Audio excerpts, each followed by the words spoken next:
What is up, all of my beautiful freaking people? Welcome back to another episode of FML Talk. Y'all are in for a fucking treat today because I have found a gem of a man to come on this show. He is a near and dear friend in my life, and I cannot wait for you all to meet him and hear about his incredible story.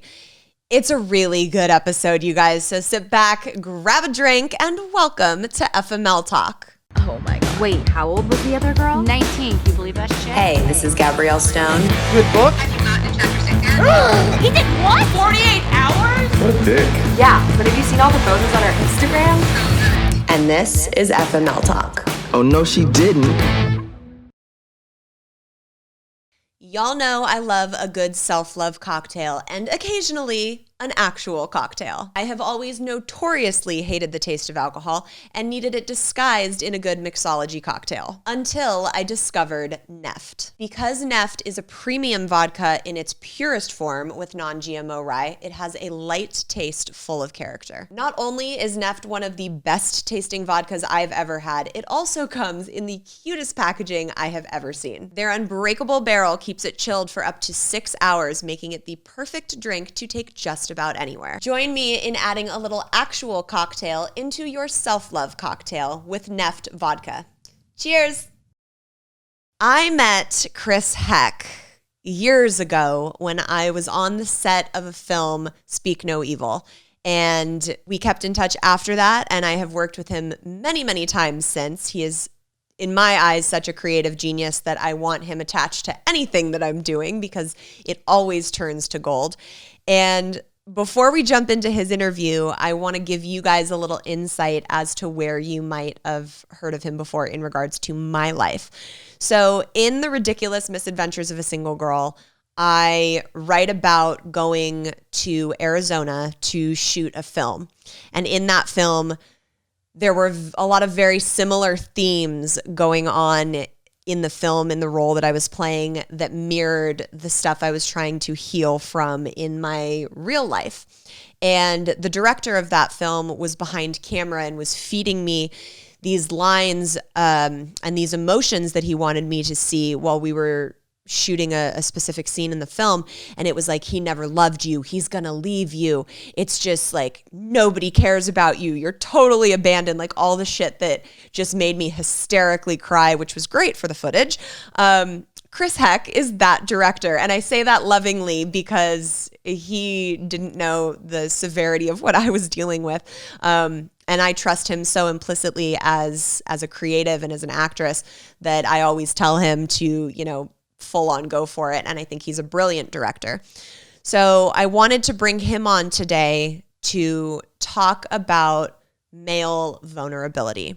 It's such an important topic to discuss because if we can help the men in our world reprogram the bullshit that society has placed upon them as to don't cry, don't be vulnerable, be a man, whatever the hell that even means, I think it could really change so many dynamics in our world. And Chris, his story and what he's been through in his life and how he has not only recognized that, but taken action around that is really, really beautiful. And I cannot wait for you guys to fall in love with this man the way that I love him.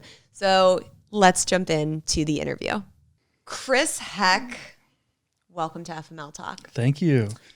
I feel like I've been in the FML world behind the scenes for so long. Yeah. So you not only shot the cover of The Ridiculous Misadventures, which is a big deal in itself, but you shoot so much stuff for me. You do pitch decks. I mean, I hire you anytime I fucking can. I appreciate that because I need all the hiring I can get. But yeah, but no, it's great. You're my friend and all, but like it's because you are a creative genius. You can be all weird and shy about it over there, but like it's a fact. I'm just honored that I get to witness your rise to the fame of your career, which I know is coming. So I'm happy that you're here. And I am going to try to accept all of those compliments. It's very difficult for me. I'm sure we'll get into that. So thank you. I appreciate it. You're welcome. But I'm really excited to have you here because I, over the years from us working together, have come to know you on a personal level and know your backstory and your history. And I think it's really, well, let's just be really fucking candid about it. We were driving to a shoot and we were shooting the shit about some heavier topics. And it kind of hit me that like you would be a perfect person to come on and open up in a vulnerable way, which is often sometimes difficult for men. Yeah. So I'm really happy that you're here to do that. Yeah, thanks. I completely agree with you. I think men have such a harder time with vulnerability. I know I have in my life, and over the past few years have been trying to be more open, more vulnerable, and have only seen good things come of that. So for you to say, hey, come on this and be fucking vulnerable. I'm like, okay.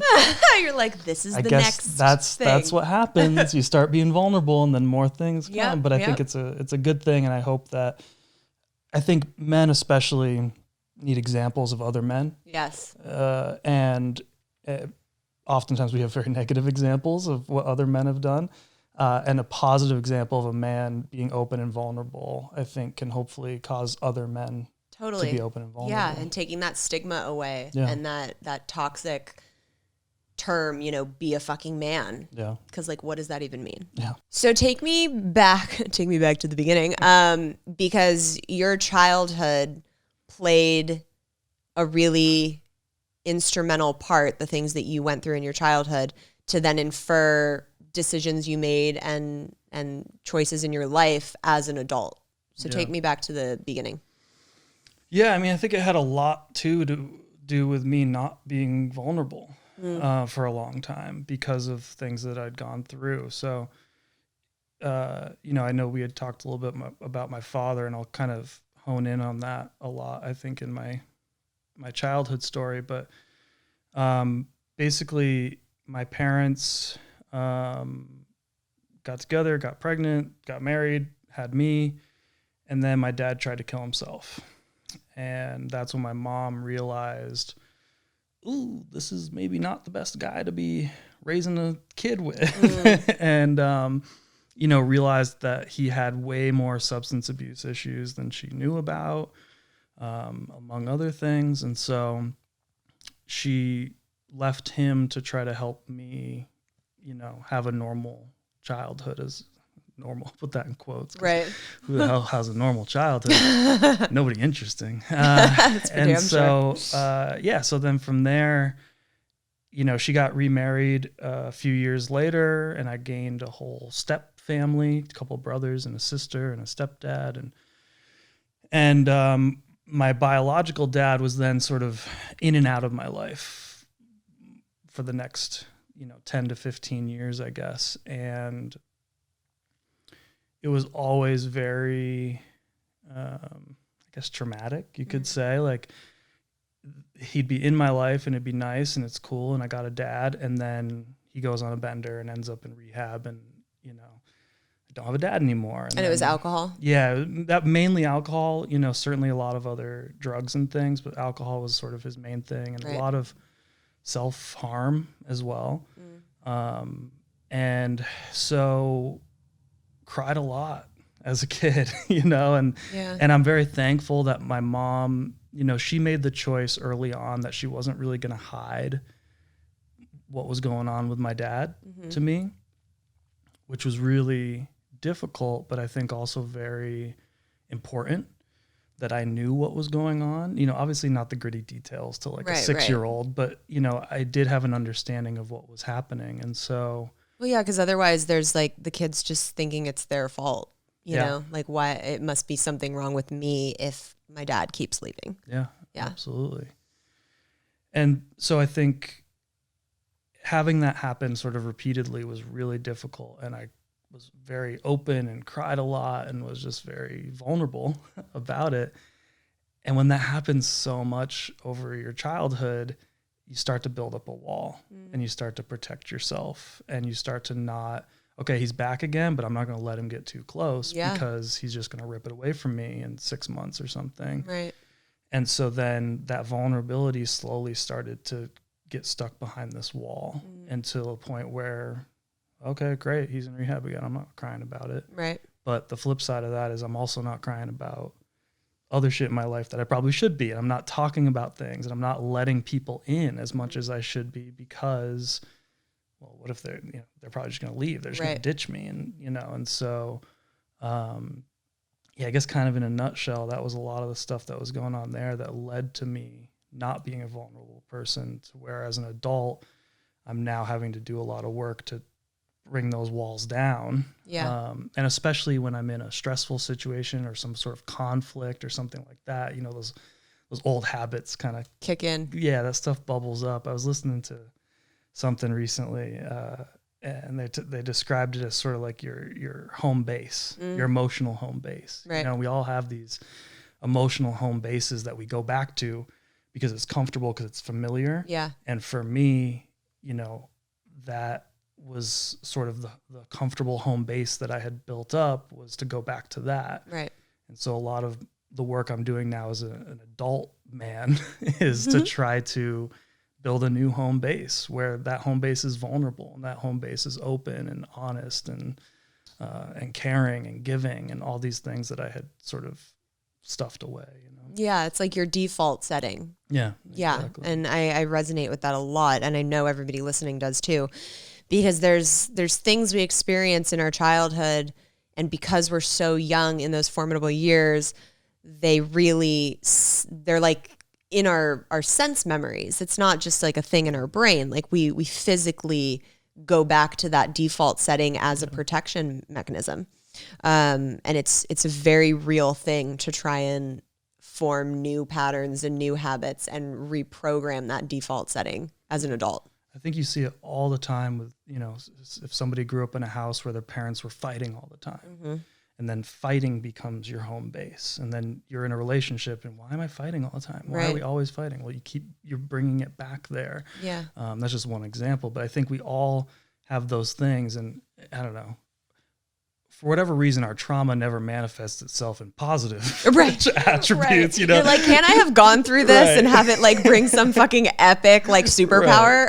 No, never. It's always got to come out in some weird, dirty, grimy, kind of way. But yeah, but that's what makes us grow. So here we are. Yeah. So when was it that your dad's mental health took a turn? I mean, for him, so learning his story in sort of bits and pieces, either from him or from other family members. He grew up in an abusive household. His father was an alcoholic. His father was abusive.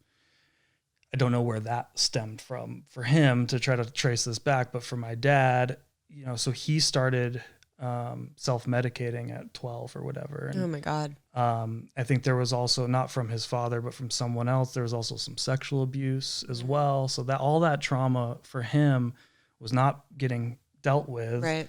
And then he found drinking, Yeah. he found drugs. And then that just, and especially when you start at such a young age, it's shaping your brain in, irreversible ways. Was there physical abuse with you? No. So, and we had a really interesting experience when I was probably 11, maybe 10, somewhere in that world.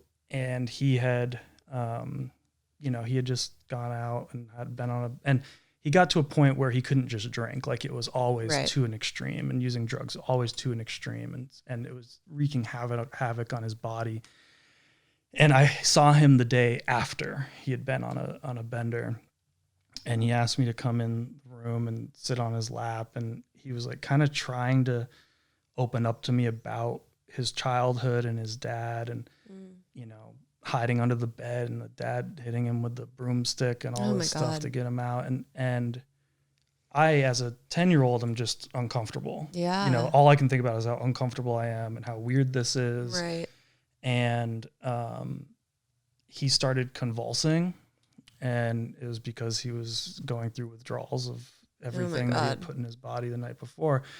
And I didn't know what was going on. I knew I didn't need to like run and call an ambulance. I knew he was just going through it, but I also didn't want to be sitting there anymore. So I got up to leave, and he's like, I love you. And I'm like, I love you too. I don't know. Like, this is weird. And that was a moment that like stuck with me so much for my whole life. It was probably one of the most difficult moments of my childhood. And then as an adult, as I started working on this vulnerability thing, I ended up taking acting class. And you know me, that is a stretch. I can concur. I am a strictly behind the camera kind of guy. But I thought, you know what, this is like, that's extreme vulnerability right there, to take an acting class. And it'll help me as a director and as a filmmaker be able to communicate and stuff. Totally. So I take this acting class, and they had this exercise, the very last thing we did, where they give you some like bullshit line, like, I love bubblegum or whatever, but you're supposed to attach a childhood memory that stands out to you to this line and deliver it with that emotion. And that's the first memory that popped into my head. Oh, no. I can't use that. Right, that's way too vulnerable. I'm trying to be vulnerable, but I'm not trying to be that vulnerable. But I was like, you know what, motherfucker, that's why you're here. Yeah. Attach that to this dumb bubblegum line, whatever it is, go in there and say it. And so I did. The acting coach said, okay, who are you talking to? I said, my father. And what do you want in this situation? I was like, I'm just scared. I want to get out. And then he said, okay, what does he want in this situation? I went, oh. Yeah. I had never looked at that moment from his perspective before. And you can't blame yourself for doing that. I mean, you were 10. Yeah, of course. But as an adult, that's heavy. It gives you so much perspective. And so you ask, if I ever had to endure physical violence from him, I did not even close. But what I realized was in that moment, he was trying to explain to me why he was the way he was and why he disappears from my life and then comes back. Yeah. Because he's scared that he's going to be his dad. Right. That he's going to be that in my life. Yeah. And so that really changed my relationship with him. Unfortunately, he had already passed away by the time that this happened. But interestingly, it still changed my relationship with him. Yeah. And I feel like every 6 months, every year, my relationship with him still changes, despite him now being gone for, 4 or 5 years, 5 years probably. Oh, I didn't realize it was that recent. Yeah. Wow. And I know you've lost your dad too. Yeah, in a very different way. And very young. Yeah. Do you feel like that change in relationship has happened over the years, or do you still feel like that? That's such an interesting question. I think because I lost him when I was so young. Yeah. I have these really vivid memories, and then a lot is filled in with the massive amounts of home videos that my parents took and photos. So that kind of fills in the blanks. Yeah.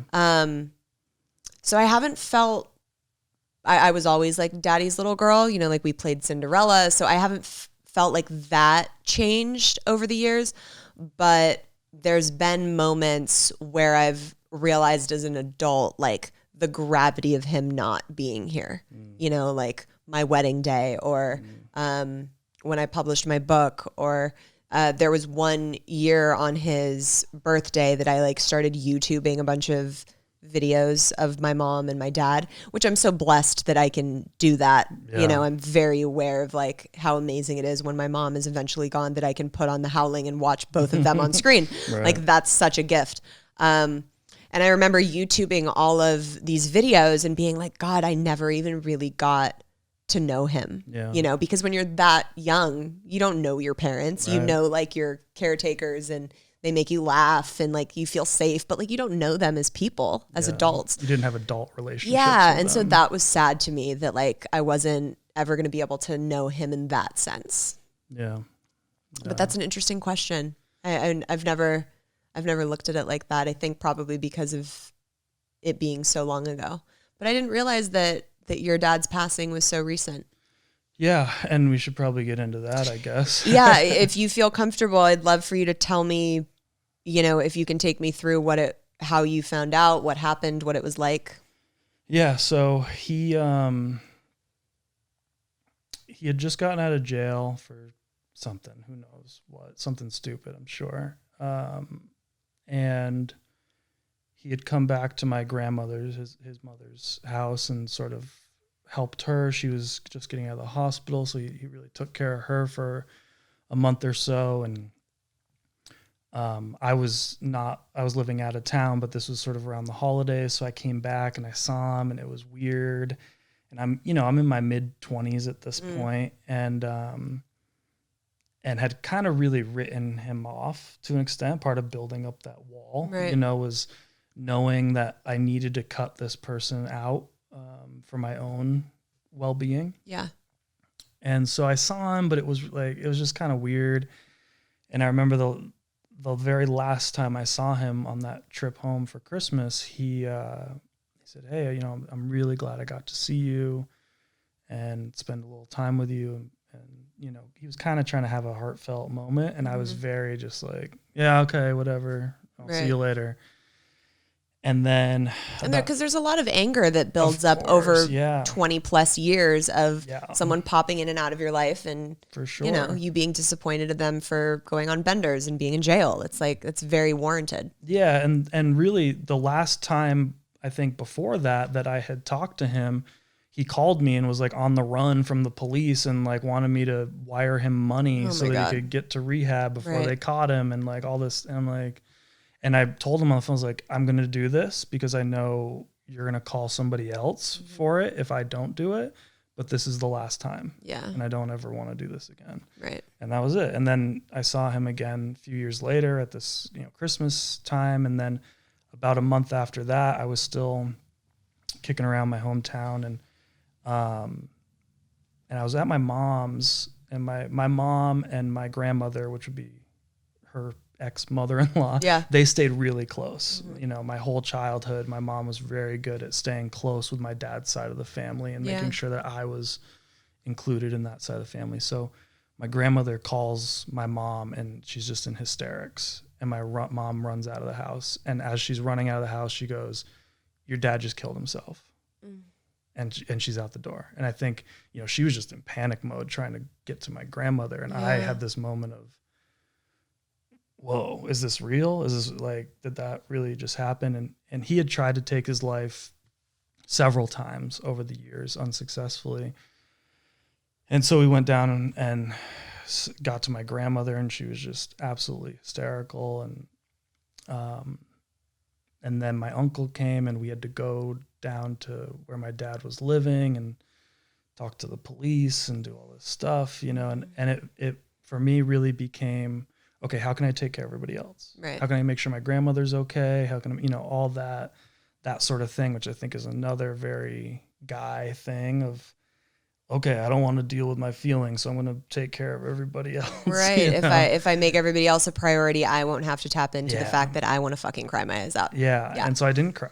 I didn't cry at all. And, my grandmother wanted to see his body. I didn't want her to have to do that alone. So I went with her to see him. And it's not like seeing somebody at a funeral. No. When you see them, on a metal thing in a, funeral home. And it's blue. It's just like, that is an image that is just seared into my mind. But it was, okay, how can I help my grandmother? How can I make sure she's good? And so I took care of all that. We had the funeral. We did everything.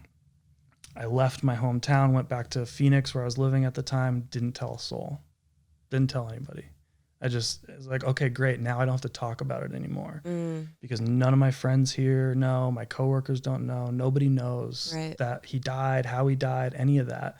So I just don't have to talk about it anymore. Wow.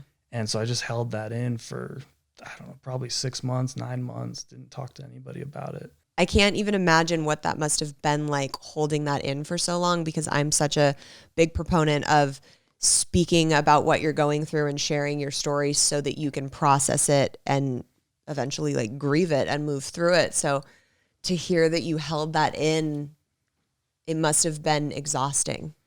I didn't know what I was doing to myself at the time. It didn't feel like, I didn't feel like, I want to talk about this, but I don't think I can. It was, I don't want to talk about this. It was that wall, right? And it was how, as a teenager and as a preteen, I had learned to deal with my feelings was not to put up the wall. So I went back to that home base of, okay, I'm just going to not talk about this and I'm not going to deal with it. And that's going to be great. Yeah. That's going to be fine.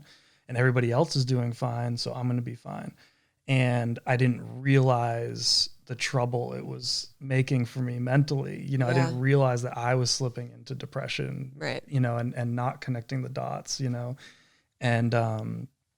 and once I started talking about it more openly, it was like a huge weight was just I lifted bet. off of my shoulders. And then for me, the real benefit has been seeing other people be able to tell their stories because they think, oh, he knows, he gets it. He's been there too. Because so many people have lost someone to suicide. Yeah. And they're feeling like they can't talk about it. There's all this shame and guilt and all these things wrapped up in it. And so for me, it really was such a blessing, I guess, to once I did start telling my story, it was like all these people were like, oh, hey, actually, I have a story too. Right. I want to talk about that. And it brought me closer to certain people and gave them a platform to be able to tell what's going on with them. And yeah, they felt finally safe that they could in turn be vulnerable and share their story. We were talking about this when we were driving in the car the other day, that there's so much guilt and shame around suicide. I lost my uncle in 2019, the same way that my mom lost her dad, which was also his dad, gunshot to the head. And very traumatic for my poor aunt that had to walk in and like witness all of that. And so we were discussing this, and I've now been through it. So I don't feel, when I talk about my uncle and his story, the shame of saying that it was suicide or how or any of that. But I know a lot of people do. Why do you think that is? Like, did you, when you started talking about your story, and you finally said, like, my dad killed himself, did you have trepidation saying how when people asked, or if they did ask? Like, was there ever a sensitivity around that where you didn't want to say that for whatever reason? Yeah, I think it makes people uncomfortable, especially people that haven't dealt with it in their personal life yet. And I say yet because unfortunately the fact is you're probably going to. But so it makes people uncomfortable. And when you're having a conversation, the last thing you're trying to do is make somebody uncomfortable. It's very different if I said, oh, my dad had leukemia. They go, oh my God, I'm so sorry. Right. But when you say my dad hung himself, that's a real conversation stopper. Yeah. Like nobody really is trying to dive into that territory. Right. And so I think the fact that it makes people uncomfortable leads you to kind of not divulge so much, but we need to get over that discomfort. Right. And we need to normalize talking about it, because we need to normalize people who are having those thoughts being able to talk about it. Yes. Because so much of why those people are not coming forward and telling their friends and telling their family that they're feeling that way is because they're feeling shame about it. They're feeling guilt about it. Yeah. You hear people also talk about suicide as like this selfish thing, and I hate that label. It's so horrible, and the last thing people who are suicidal need is us putting that label on it, because it's not selfish. And so we need to really break down the stigma, break down the shame, and be able to talk about all sorts of mental health like it's normal. Yeah. And if you broke your arm, you'd go to the doctor. If you broke your brain, you sit at home and keep it to yourself. Right. Where it make sense. Right. Yeah. And so we need to cut that shit out. I'm so with you on that. I will never forget when I was sitting in Rome on the last night of my Eat, Pray, FML trip, and I was sitting across from Javier, and, he brought up his brother, and I was like, you never told me what happened. And I saw such a change in his physicality in that moment, and he like physically tensed up.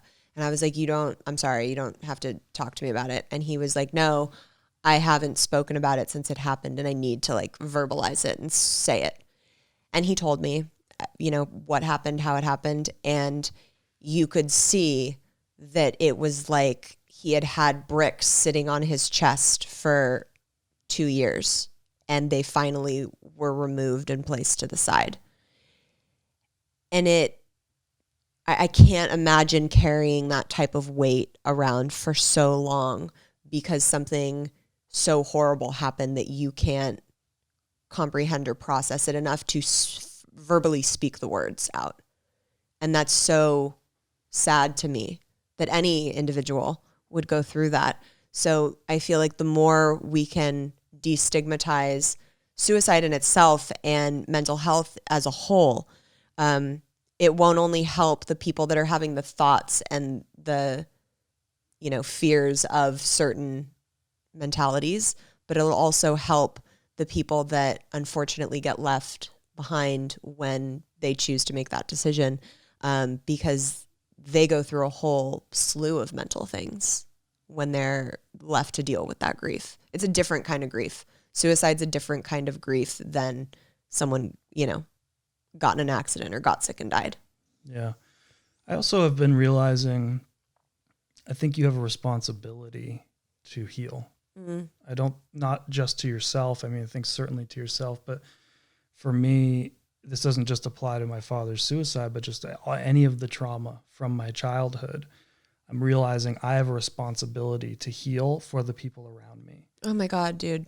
Because I was then carrying a lot of that trauma and things that I was just stuffing down in were coming out in weird ways. Yeah. They come out sideways. It never comes out the same way it went in. It comes out in some weird way where now I'm being really selfish in a relationship, or I'm looking to my boss to be like a father figure to me, and like having like these expectations and like and trying, oh no, please let me do a good job, let me be the best employee ever, and make you happy, and Oh, that's so interesting, because I know who you're referring to. That's just very interesting to see that dynamic from this perspective now. I agree with you. I think what you just said is at the core of fixing humanity as a whole, because people that don't deal with their trauma and their shit then project that onto other people, and they get hurt in the crossfire. So it's never an excuse, but it becomes a reason. And the reason's all fine and dandy, but if someone else is still getting hurt in that crossfire, that's your shit that you need to go figure out and deal with. Like, take your ass to therapy, start going inward, like do the work on yourself to fix that trauma, whatever happened to you, because it's probably not your fault, and stop projecting it onto other people. Yeah. If more people could realize that, we would live in an entirely different world. And it's not a male-female thing. I'm proud to say that I have a man on FML Talk right now that just fucking dropped that truth bomb in itself. Because in my world and experiences, I've been caught in the crossfire of so much unhealed trauma from men. But it's not male nor female. It's a human thing that we need to recognize and be aware of and adjust to have healthier relationships in the future. Yeah, I totally agree. And if you just look at my dad as a case study, his dad endured whatever he endured. I don't know that part of the story, but he became who he was. This would be my grandfather. He then was abusive to his son, who then became who he became. Mm-hmm. And my dad's solution was, well, I'll just stay away from my son when I'm, drinking and using drugs and being crazy. That didn't fix the problem. Right. Because he didn't actually get to the core of what his issues were and solve them and deal with them. So it came out sideways, like I said. And I had all these other repercussions. And I want to be a dad. I want to have a kid.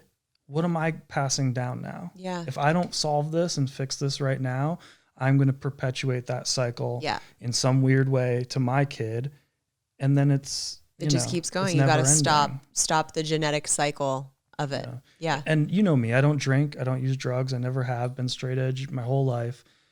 So that's part of it that I'm not going to be exposing my kid to. But what about the 20 other things? Right. And I need to buckle down and work on that shit because I have a responsibility to, you know, that future kid and my future wife and my friends and my family and everybody around me to be the best that I can be and solve these problems. And I agree with you. I think we would live in a much different world if people would just examine themselves for a minute, not get scared of what they see, not run away from what they see, not mask what they see, but just examine it and work on it. Totally. I want to dig into what you just said a little bit because I know that you've been no drinking, no drugs your whole life. When was that a conscious decision for you? So probably around middle school, my friends started experimenting with, you know, drinking and cough syrup and pills and who knows what else. Cough syrup and pills. Wait, because before you get into this, I got to be honest. The first time I met you on the film we were shooting, I was like, oh, he fucking rages. Yeah. You just look like a guy that parties. I don't know what it is about Everybody you. thinks that. Yeah. Everybody says so when that. I heard that, I was shocked. Yeah. Yeah, it's interesting. My whole life, everybody's like, oh, that kid's a pothead. Yeah. He's a partier. I was like, nope. But yeah, so my friends in middle school started dabbling in that stuff. And I think, you know, around that age, a lot of kids they're experimenting. And for me, like I've already seen the dark side. Mm-hmm. Like I've already seen what this looks like in 30 years. Not into it. I'm good. Like you guys do you. And so from very early on, and you know, one of those kids just died of an overdose a couple years ago, you know? And so from very early on, I was like, nope, not doing it, staying out of it just because I'd seen that dark side. And that's another aspect of where I'm so thankful that my mom didn't hide that from me. She didn't hide what was going on with my dad. So even though for the most part, I wasn't really seeing him fucked up, Right. I knew that he was, and I knew why. And I knew, you know, that drugs and alcohol was playing a huge part in how fucked up his whole life was. Yeah. And so I just, you know, immediately cut it out. And I think high school had difficult moments, certainly of, you know, peer pressure and things like that. Yeah, I can imagine. I was lucky enough to fall into sort of like the punk rock, hardcore scene. And within that, straight edge is like a thing. Okay. And there's a lot of people that subscribe to that sort of lifestyle. And so through that, I found a circle that was also, you know, against drugs and alcohol. And that helped me have that group of friends so that when the other group of friends was like, oh, come on, man, just have a drink. I was like, nah, fuck you. I'll go hang with my other friends, assholes. Yeah. And I think now as an adult, you know, okay, it's New Year's Eve. I'll have a flute of champagne or whatever. Like I'm not like totally hardline on it, but I think I probably could start drinking now where I'm at and have a healthy relationship with it. Yeah. But why the fuck would I do that? Right. Like, I'm already broke. What's the point? I already make bad decisions. I don't need it. You know what I mean? It's like, who starts drinking in their 30s? Right, like, I don't need that, you know? So I think like once you make it through high school and you can get through all the peer pressure and bullshit of high school, not drinking and not doing drugs, you're just kind of like, so home free. Yeah. Do you think over the years, like building up that wall we were talking about, was there ever a point in friendships, in relationships, in your life where you were like, oh, this is a problem and I'm now projecting shit or treating someone unfairly because of my undealt with stuff? For sure. I mean, I think certainly my 20s was full of romantic relationships where I was a shitty partner, you know, and selfish and very afraid to get too close, afraid to let anyone too close. And so that manifested itself in me like being too cool to have a girlfriend and like dating around, you know, and like fuck the consequences of somebody else's side of things. Like, and I think for me, so much of my childhood was seeking the validation of my father that I was good enough, you know, that you know, why can't he just stay sober? Right. Especially when you're like 6, you don't understand why somebody can't just not drink. Like that doesn't make sense to you. Sometimes it's even hard to wrap your head around it as an adult. You're like, why can't you just stop? Yeah. You know? And so you start to internalize a lot of that and you start to think that I'm not worthy. I don't have any value. Yeah. I'm not worth it. And so then as an adult in romantic relationships, what I'm seeking is someone just to validate me and someone to say, you're worth it. And once I got that, I don't need you anymore.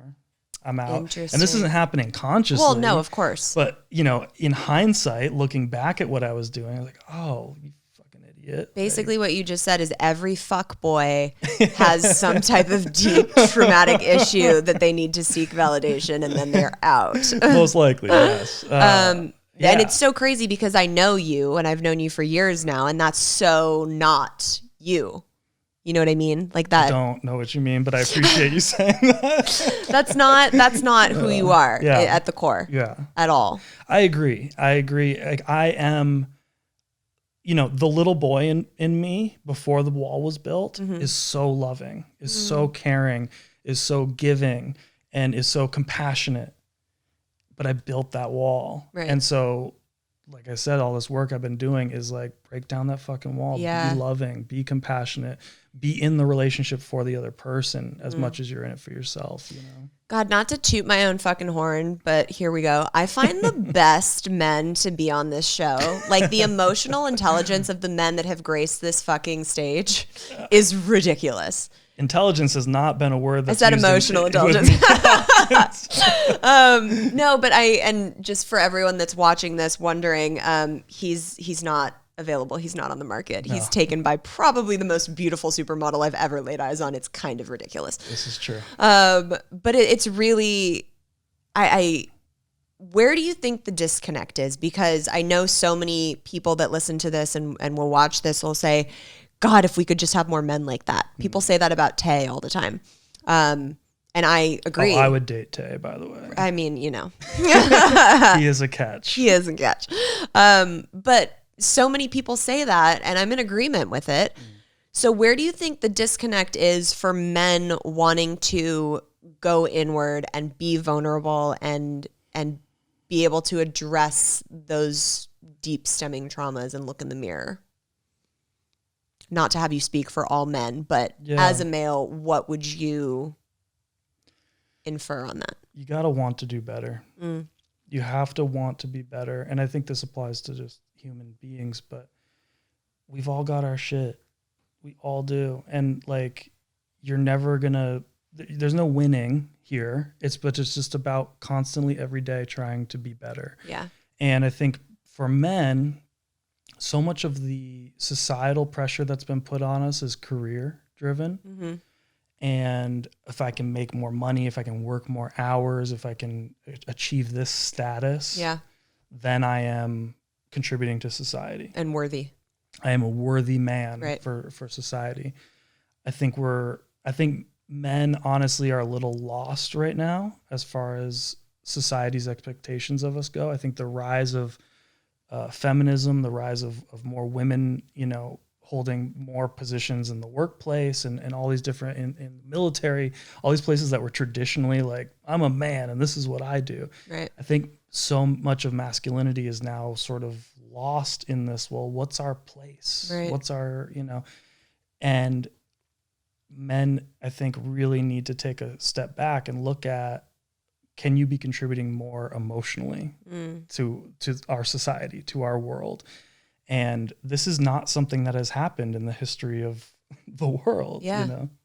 So we're really at a turning point where I think us as men as a whole and just as a society need to reevaluate what our expectations are of men and of boys and being more open with our boys to say, cry. Yeah. It's okay. What are you feeling? Start teaching that next generation, like, not to be a man, like in that toxic term that people have used for years and years and years. You don't need to punch a hole in the sheetrock to get your point across. Yes. You can use your words. Yeah. And, I mean, I still have fucked up knuckles from doing that my whole childhood, thinking that, oh, this is how I communicate something. Right. I'm going to punch a person or punch a wall or punch a whatever. We don't need that anymore. Yeah. Like, this is how I let out my emotion and let out my aggression. It's like, no, cry. Yeah. Like, fucking cry. Yeah. Like, that's a really big release for any human. And I can't imagine all of the stuff I've gone through and not using that as a release. Yeah. I mean, what must that do to someone's physical body when that's all held in over years and years and years and years? Yeah. It's gotta fuck you up. Yeah. And I think it starts with the boys. Yeah. We need to just be teaching our boys better. Yeah. And then we'll slowly work our way out of the hole that we've dug into over millennia. Fucking A, dude. So when you think of what you want to teach your, let's say you had a son in the future, what are the most important things that you would want to pass on to him growing up? You're enough. I want him to always know, just being who he is, just existing, he is enough and he brings value to the world.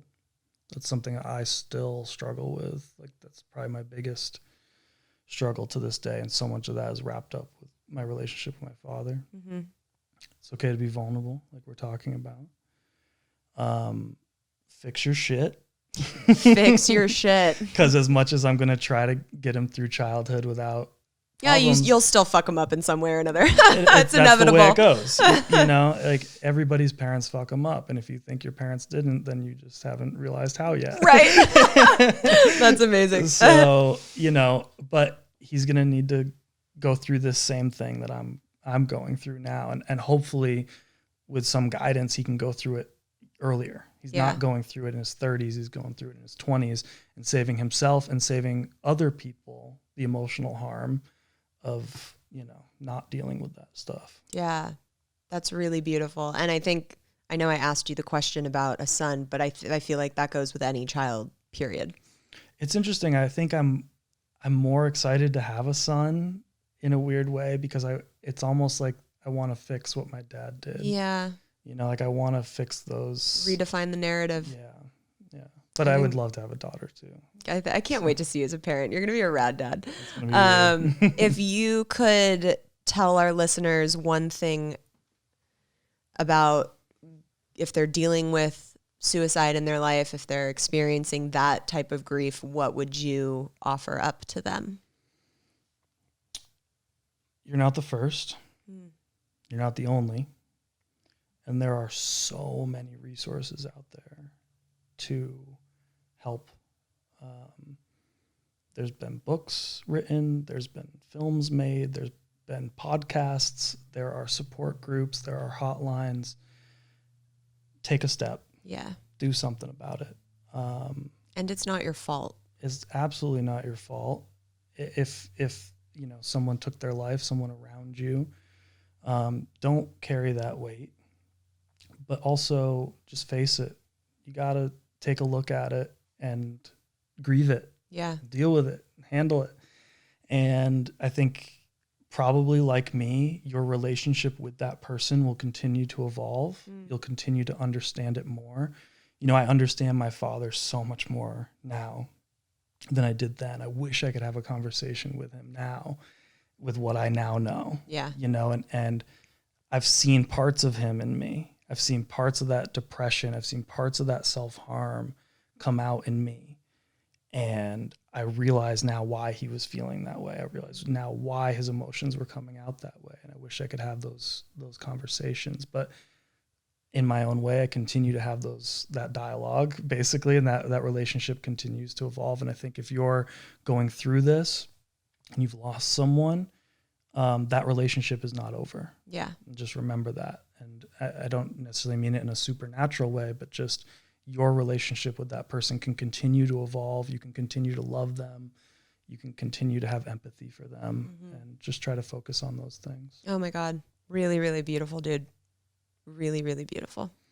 Can you tell everyone where they can find you on social media so they can come over? My home address is Instagram is probably my most used, but all my handles are the same, I think, everywhere. ChrisHeck13. My website is also chrisheck13.com. Nice. That's the spot. All the creative stuff going on. Yeah. I can't thank you enough for being here. Thanks for having me. You are the epitome of what men should strive for in the vulnerability department.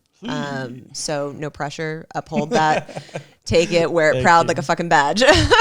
Thank you. I appreciate you saying that. Thank you for being here, dude.